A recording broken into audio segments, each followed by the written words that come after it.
Hello student, कैसे हैं आप? मैं सूर्यकांत चतुर्वेदी OISD आपका स्वागत करता हूं।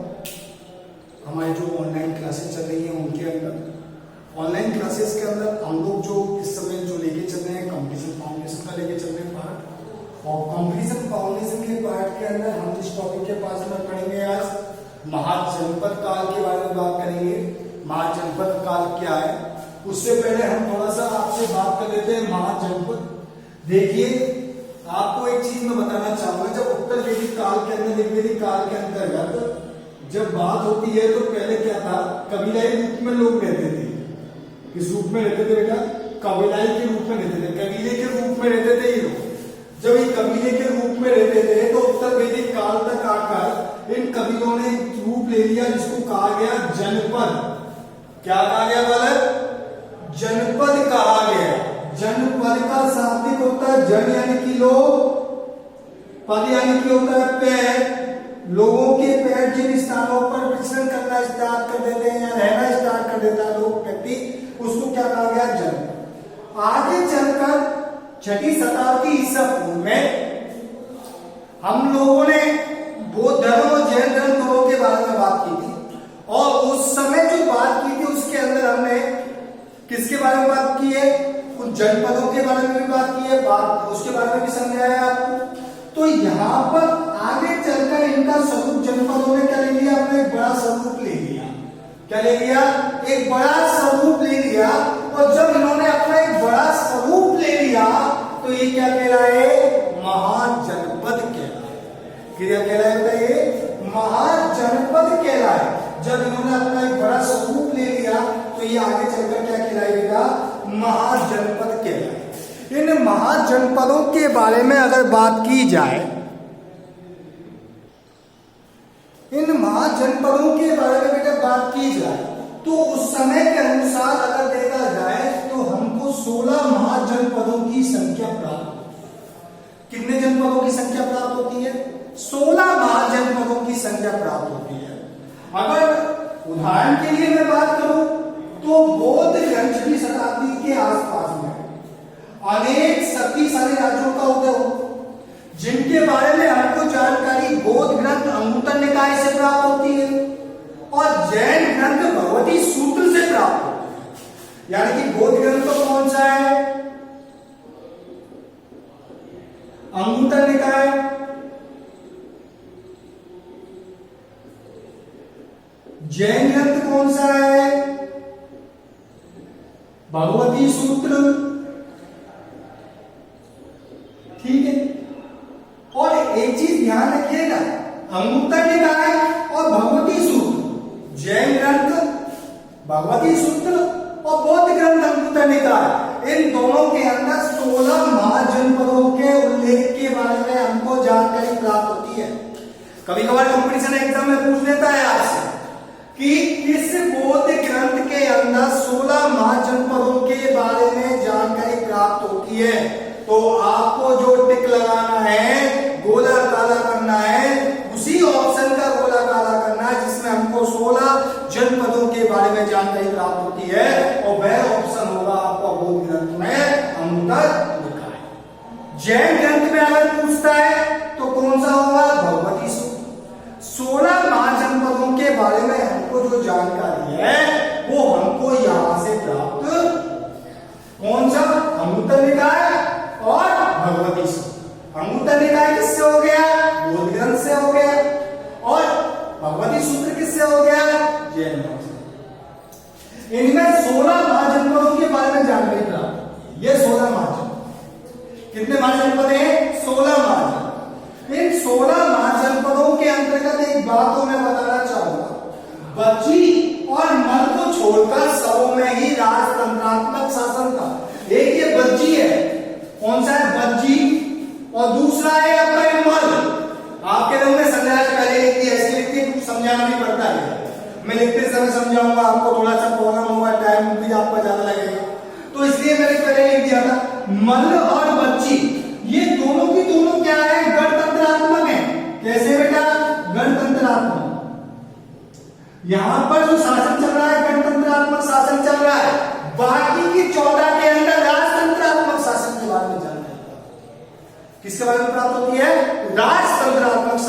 बारे में जानकारी प्राप्त करें। तो आपको विशेष रूप से ध्यान रखना है 16 महाजनपद है, 16 महाजनपदों का उल्लेख मिलता है। तो कौन से ग्रंथ में मिलता है? आपको ग्रंथ में अंगुत्तर निकाय आपको याद रखना है। दूसरी चीज आपसे पूछता है कौन से चैन ग्रंथ में प्राप्त होता है? भगवती सूत्र आपको याद रखना है। आगे आपसे पूछता है कि 16 महाजनपदों के अंदर से कौन से 2 महाजनपद थे जिनके अंदर गणतंत्रात्मक शासन व्यवस्था थी? तो वो आपको ध्यान रखना है मल और बज्जी। इन दोनों के अंदर क्या थी? गणतंत्रात्मक शासन व्यवस्था। ये आपको ध्यान में रखना है, ठीक है। ये दोनों चीज हमारी क्लियर हो गई, यानी मल्ल के बारे में हो गया और बज्जी के बारे में बात हो गई। बाकी की अगर देखा जाए 14 की 14 में राजतंत्रात्मक शासन के बारे में आपको बता दो कि शासन कैसा है? राजतंत्रात्मक है। और इन 14 महाजनपदों में से मगध एक शक्तिशाली महाजनपद के रूप में उभर कर आया। कौन सा उभर कर आया है? मगध। मगध का है, अगर देखा जाए मगध की राजधानी पहले क्या थी? राजगृह या राजगीर, ठीक है। राजगृह राजगीर यानी वर्तमान बिहार के अंदर पाटलिपुत्र का जो क्षेत्र है, आज जिसको पाटलिपुत्र, जिसको पटना कहा जाता है, वो पहले क्या कहलाता था? पाटलिपुत्र। और पाटलिपुत्र से थोड़ा सा नजदीक पीछे जाएंगे तो आपको राजगीर या राजगृह, ये पहले राजगीर या राजगृह इसकी राजधानी हुआ करती थी। यानी कि बिहार का जो क्षेत्र है वो कौन सा हो गया? मगध का क्षेत्र हो गया। अब यहाँ मगध के क्षेत्र के अंतर्गत प्राचीन मगध का क्षेत्र हो गया। अब यहाँ पर आप क्या कह रहे हैं? इसकी राजधानी पाटलिपुत्र, यानी कि पाटलिपुत्र वर्तमान पटना, वर्तमान जो पटना है वो पहले क्या था? पाटलिपुत्र, इसकी राजधानी हुआ करती थी। और मगध के शक्तिशाली होकर उभरने के क्या कारण थे उस पर हम चर्चा करेंगे। उससे पहले हम लोग जो बात कर रहे हैं मगध के ऊपर ही बात कर रहे हैं। 14 जनपदों के बारे में बात बता दिया मैंने। इन सबके अंदर क्या है? राजतंत्र है और बाकी के अंदर क्या है? गणतंत्र है, ठीक है। ये बच्ची संघ कोई है जिसके अंदर अजातशत्रु ने फूट डालकर इसके अंदर शासन को, अपने राज्य को स्थापित किया। कुल मिलाकर अगर बात की जाए, शासन की व्यवस्था को देखा जाए, शासन के तंत्र को देखा जाए, कुछ भी बात को की जाए, तो हम सामान्यतः कह सकते हैं कि हम मगध के शक्तिशाली रूप में उभर कर आने का कारण क्या है उनके बारे में हम बेटा बात करते हैं कि मगध ऐसा क्या कारण थे कि मगध एक शक्तिशाली रूप में उभर कर सामने आया। ठीक है, तो भैया मगध के उत्कर्ष के कारण क्या बेटा? मगध के उत्कर्ष के कारण। अब भैया पहला मगध के उत्कर्ष के कारण के बारे में बात तो हम पढ़ रहे, तो सबसे पहले हम पढ़ते हैं राजनीतिक कारण।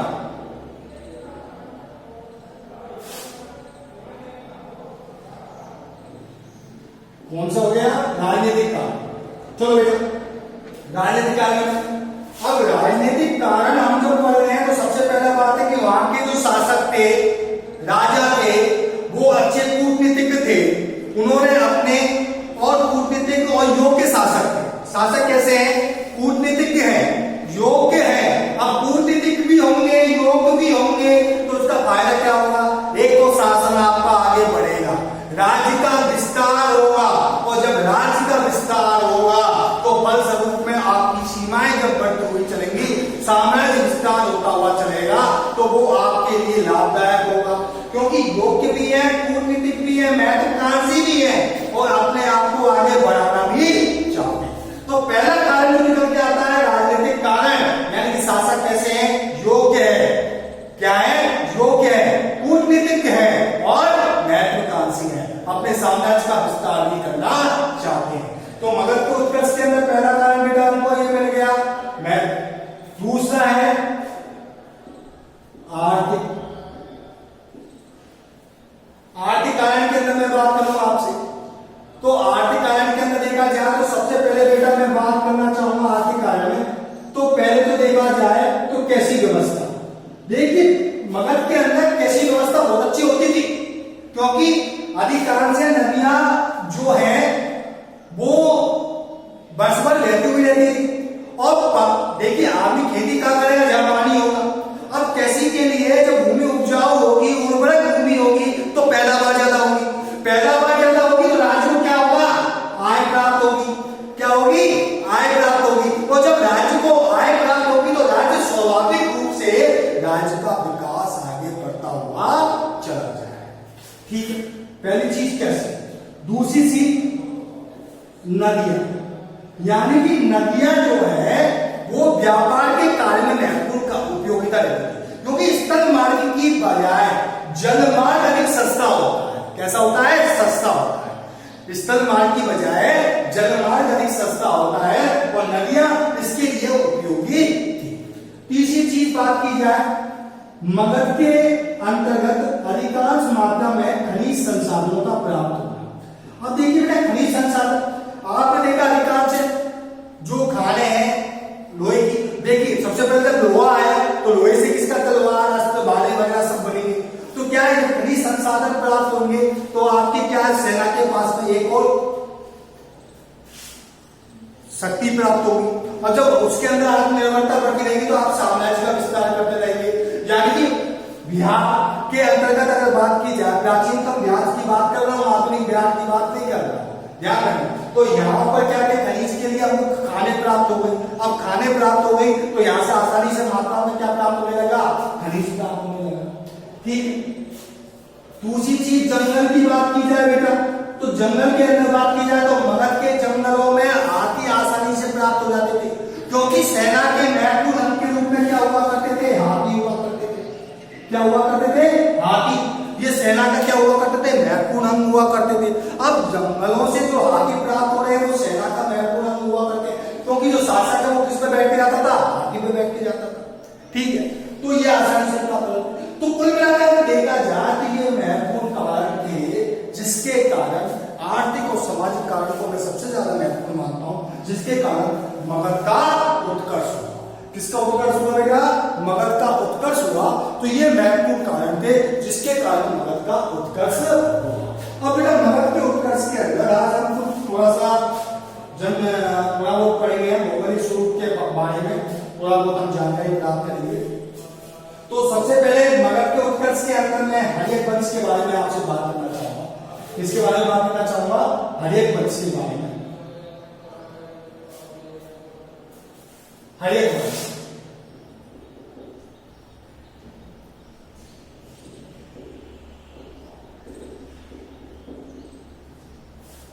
हर्यक वंश के बारे में बात करना चाहूंगा। मगध का उत्कर्ष चल रहा है, मगध के बारे में पढ़ रहे हैं, तो नए राज्यों का उदय चल रहा है मगध के उत्कर्ष के बारे में।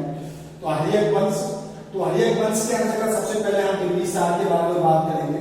हर्यक वंश का जो शासन था 545 से 412 ईसा पूर्व का था। 545 से 412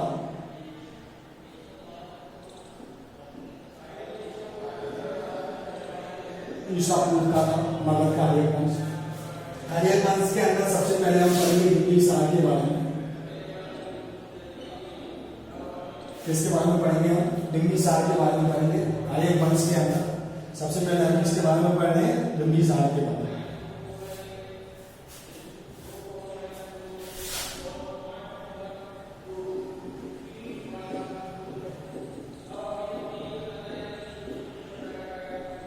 ठीक है, बिंबिसार के बारे में पढ़ रहे हैं। बिंबिसार के शासन के बारे में बात कर रहे हैं, जिसने 543 से 492 ईसा पूर्व तक शासन किया।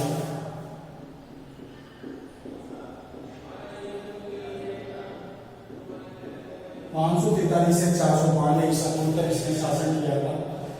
बिंबिसार इस वंश का सबसे प्रतापी शासक था, समकालीन और जो बुद्ध के समकालीन था, और महात्मा बुद्ध के इसको क्या माना जाता है? समकालीन माना जाता है। ठीक है, क्या माना जाता है? महात्मा बुद्ध के समकालीन माना जाता है। बौद्ध ग्रंथों के अंतर्गत इसका उपनाम सैनिक था। ध्यान रखना, उपनाम क्या है? सैनिक इसका उपनाम है। उपनाम इसका सैनिक था। ठीक है, उपनाम सैनिक था।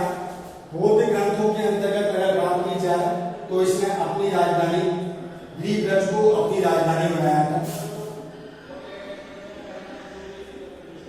गिरिब्रज को क्या बनाया? अपनी राजधानी बनाया। ठीक है, हर्यक वंश शासक बिंबिसार है। 543 से 492 ईसा पूर्व बुद्ध के समकालीन का उपनाम सैनिक था। गिरिब्रज को अपनी राजधानी बनाया था। बिंबिसार हर्यक वंश का प्रथम शासक बिंबिसार था।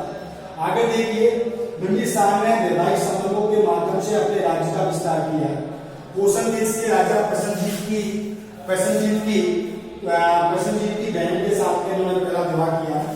किसके साथ किया है? कोसल देश के राजा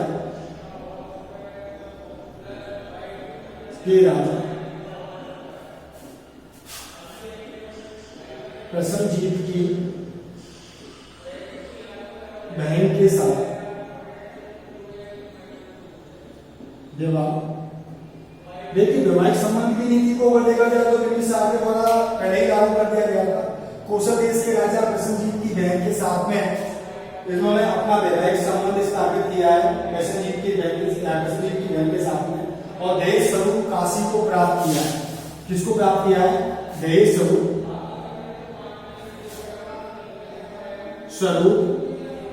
काशी को प्राप्त किया है।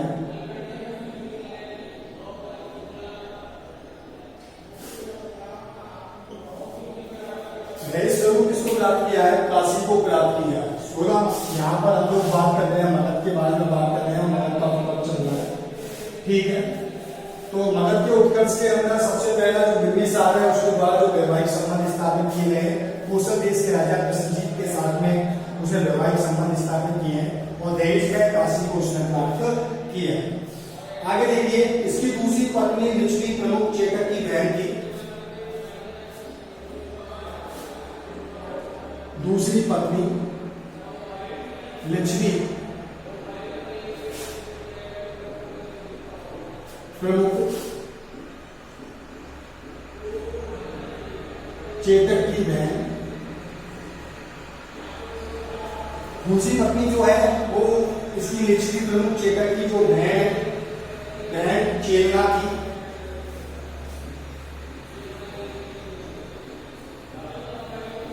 दूसरी पत्नी कौन थी? इसकी लिच्छवी प्रमुख चेतक की बहन चेलना थी इसकी दूसरी पत्नी। उसके पश्चात तीसरे के अंदर वैवाहिक संबंध के अंदर बात की जाए तो मध्य देश के राजा की पुत्री इसकी पत्नी थी।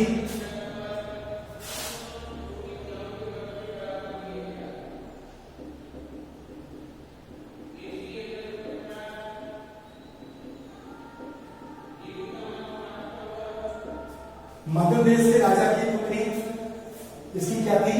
पत्नी थी। पहला, कोसल देश के राजा प्रसेनजीत की बहन के साथ उन्होंने वैवाहिक संबंध स्थापित किया है, ठीक है। दूसरा, इन्होंने लिच्छवी प्रमुख चेतक की बहन के साथ चेलना के साथ में इन्होंने विवाह किया। तीसरा, मध्य देश के राजा की पुत्री थी, इनकी क्या थी? इससे पत्नी थी, ठीक है। इसके पश्चात में अगर बात की जाए अवंती के राजा प्रबोध की चिकित्सा के लिए इन्होंने अपना जो राजवैद्य जीवन उसको कहाँ भेजा था? इन्होंने उज्जैन भेजा था। कहाँ भेजा था? अपना राजवैद्य जीवक को कहाँ भेजा बेटा? उज्जैन भेजा है। किसके लिए? चिकित्सा के लिए इन्होंने अपने राजवैद्य को जीवक को इन्होंने कहाँ भेजा है? उज्जैन भेजा है। उज्जैन भेजने के पश्चात में उसके बाद में हमारे पास में आता अजातशत्रु, जिन्होंने 492 से 460 तक शासन किया है। कौन से हैं? उसे अजातशत्रु।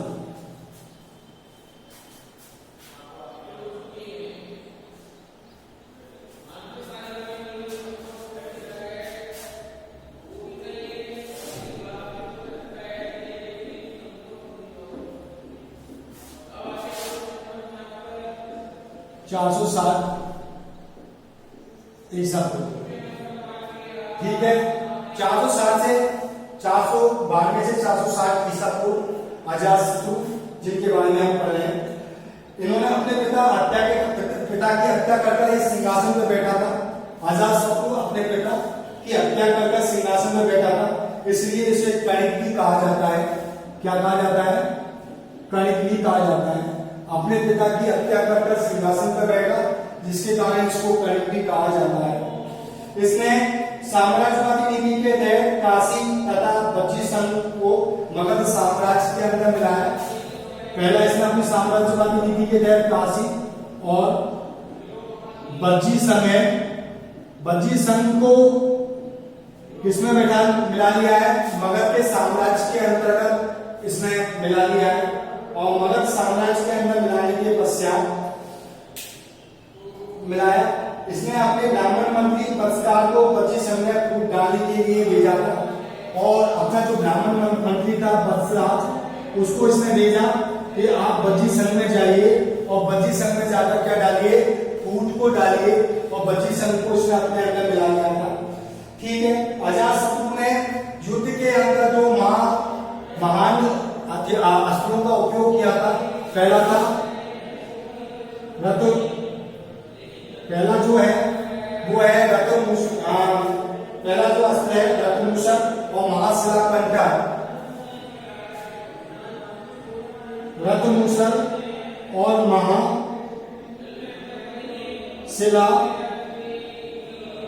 कंटक, रथमूषक और महाशिला कंटक दो जो अस्त्र हैं इनका उपयोग किया। अजातशत्रु ने लगभग 483 ईसा पूर्व में राजगृह के अंदर प्रथम बुद्ध संधि हुई है। अजातशत्रु के समय में राजगृह के अंदर प्रथम बुद्ध संधि का आयोजन हुआ था। किसका आयोजन हुआ था बेटा? प्रथम बुद्ध संधि का आयोजन राजगृह के अंदर किया गया था अजातशत्रु के समय में। उसके पश्चात में उदयन 460 से 444 ईसा पूर्व में गंगा नदी व सोन नदी के संगम पर पाटलिपुत्र नगर की स्थापना उदयन ने की थी। उदयन के द्वारा कौन से नगर की स्थापना की गई है? पाटलिपुत्र नगर की स्थापना, जो किसके बाद सिंहासन पर बैठा है? अजातशत्रु के बाद में सिंहासन पर बैठा है। इसके द्वारा राजगृह के पास में पाटलिपुत्र नगर की स्थापना की गई और पाटलिपुत्र अपनी राजधानी को क्या किया गया है? स्थानांतरित किया गया है। इसके बाद में आता है आपका शिशुनाग वंश।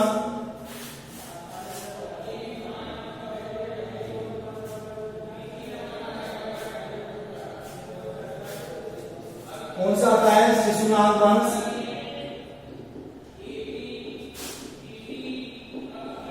देखिए शिशुनाग वंश के बारे में हम बात कर रहे हैं तो शिशुनाग वंश के अंदर 412 से 344 ईसा पूर्व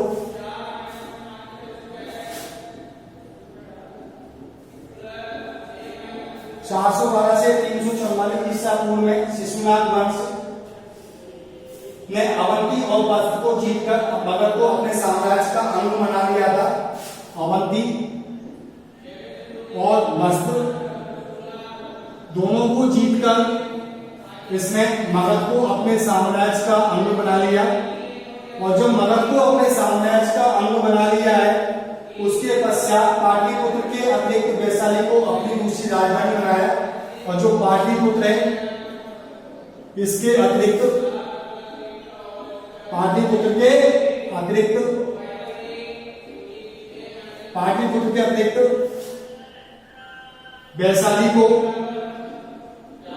वैशाली को अपनी क्या बनाया है? इसने दूसरी राजधानी बनाया है। क्या बनाया है? दूसरी राजधानी बनाया है। पाटलिपुत्र के अतिरिक्त वैशाली को अपनी दूसरी राजधानी बनाया है। कालासुर जिसे काकवण भी कहा जाता था उसने अपनी राजधानी पाटलिपुत्र पुनः स्थानांतरित करी। इसके बाद में आया कालासुर। कालासुर को काकवण के नाम से भी जाना जाता है। क्या माना जाता है? काकवण के नाम से भी कालासुर को जाना जाता है और काकवण के नाम से जाने जाने के कारण इसने अपनी पाटलिपुत्र को अपनी राजधानी पुनः पाटलिपुत्र को अपनी राजधानी बनाया है और बनाने के पश्चात में द्वितीय बौद्ध संधि का जो आयोजन है वो कालासुर के टाइम पे हुआ है। कौन सी? द्वितीय बौद्ध संधि। वो द्वितीय बौद्ध संधि का जो आयोजन है वो किसके समय में हुआ है? कालासुर के समय में द्वितीय बौद्ध संधि का आयोजन हुआ है। याद रखिएगा प्रथम बौद्ध संधि का आयोजन मैंने आपको बता दिया अजातशत्रु के समय में, द्वितीय आपका हो गया है कालासुर के समय में द्वितीय बौद्ध संधि का आयोजन हुआ है। इसके बाद में आता है नंदवंश। नंदवंश के बारे में हम पढ़ने जा रहे हैं। तो नंदवंश के बारे में बात की जाए, महापद्म नंदवंश का नाम आते ही हमारे पास में महापद्म नंद का नाम आ जाता है। नंदवंश जिसका शासनकाल के बारे में बात की जाए तो 444 से 322 ईसा पूर्व।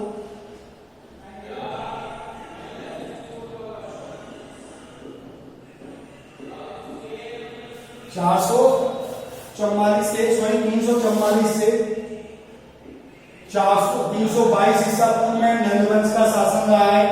नंदवंश के संस्थापक के रूप में महापद्म नंद को जाना जाता है।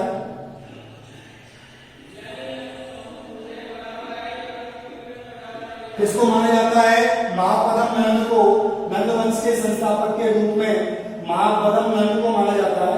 पुराणों में इसको सर्वसप्तांग कहा जाता है, कहा गया है। पुराणों में इसे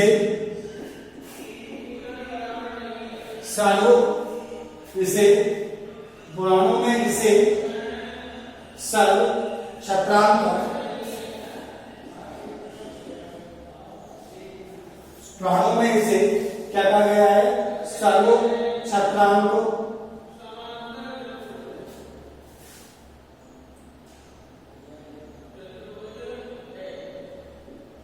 सर्व शत्रांतक पुराणों में इसे कहा गया है। ध्यान रखिएगा, किसको? महापद्म नंद को। महाबोधि वंश से उग्रसेन कहते हैं, ठीक है। महाबोधि वंश में से उग्रसेन कहा गया। एक राज की इसने उपाधि धारण की थी। किसकी उपाधि धारण की है इसने? एक राज की उपाधि धारण की है इसने। ये ध्यान रखिएगा, एक राज की उपाधि। कौन सी उपाधि धारण की थी इसने? तो एक राज की उपाधि इसके द्वारा धारण की गई है। खारवेल के हाथीगुम्फा अभिलेख से इसकी कलिंग विजय के बारे में भी हमको जानकारी प्राप्त होती है। खारवेल का हाथीगुम्फा अभिलेख से इसकी कलिंग विजय के बारे में भी हमको जानकारी प्राप्त होती है। कौन सी विजय के बारे में? कलिंग विजय के बारे में। खारवेल का हाथीगुम्फा अभिलेख से इससे हमको जानकारी प्राप्त होती है। इसके पश्चात इसने कलिंग के अंतर्गत एक नहर का निर्माण भी करवाया था। कलिंग में किसका निर्माण करवाया था? नहर का भी निर्माण करवाया था। महापद्म नंद पुराणों में इसको सर्व छत्रातंक कहा गया है। एकागत की उपाधि धारण की है। खारवेल के हाथीगुम्फा अभिलेख से कलिंग विजय के बारे में जानकारी प्राप्त होती है। इसने कलिंग में एक नहर का भी निर्माण करवाया था। उसके पश्चात में घनानंद, इसके बाद में कौन आया? घनानंद आया। कौन आया बेटा? घनानंद आया, जो नंदवंश का प्रतापी शासकों के अंदर से एक माना जाता है, जो अंतिम शासक था। यह सिकंदर के समकालीन था। ये नंदवंश का अंतिम शासक है, सिकंदर के समकालीन है। क्योंकि सिकंदर ने जब भारत पर आक्रमण किया था, भारत के अंदर पश्चिमोत्तर भारत पर जब आक्रमण किया था, उस समय जो शासन कर रहा था वो मगध पर, वो कौन कर रहा था? घनानंद ही शासन कर रहा था। ध्यान रखना, पश्चिमोत्तर भारत पर जब आक्रमण किया था उस समय घनानंद शासन कर रहा था। और शासन जब घनानंद कर रहा है, जो आक्रमण का टाइम है 325 ईसा पूर्व में सिकंदर ने किया। चंद्रगुप्त मौर्य ने घनानंद की हत्या कर मौर्य वंश की नींव डाली। और चंद्रगुप्त मौर्य ने